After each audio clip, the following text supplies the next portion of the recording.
আপনার যে chicken roast এবং আমি যতদূর জানি বিরিয়ানি অনেক বেশি স্পেশাল, অনেক বেশি ফেভারিট সবার, শাকিব খানেরও আবরামেরও, বা যারাই খেয়েছে সবাই এগুলোর জন্য মানে খুব প্রশংসা করে।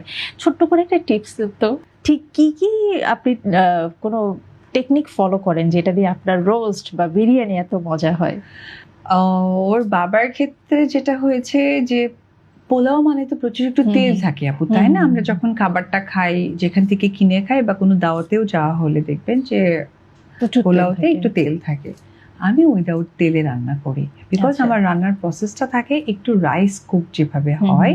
নর্মালি বিরিয়ানি তো মানুষ কুকড করতে গেলে একটু ফ্রাই করে দেন পানি অ্যাড করে ওটাকে কুকড করে, ফুল কুক।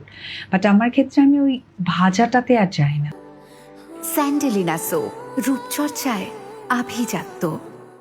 ডিরেক্ট পানি দিয়ে পোলাওটা রান্না করি, যার কারণে হয় কি খুব সামান্য আমি জাস্ট নামানোর আগে ঘি দিই, বাট পুরোটা যে কুকিংটা হয় ওটাতে জাস্ট পানি থাকে।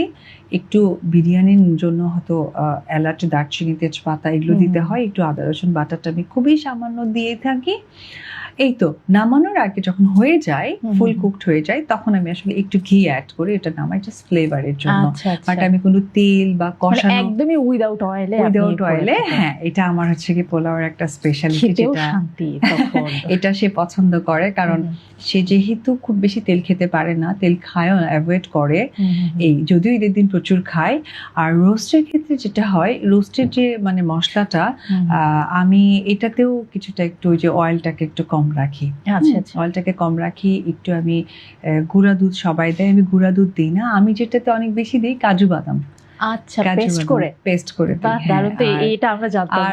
আর হচ্ছে একটু যে নারকেল থাকে, যে নারকেলের ওই গুঁড়া দুধ বা অন্য দুধ বাদ দিয়ে একটু নারকেলের দুধটাকে দিলে টেস্টটা একটু ডিফারেন্ট হয়।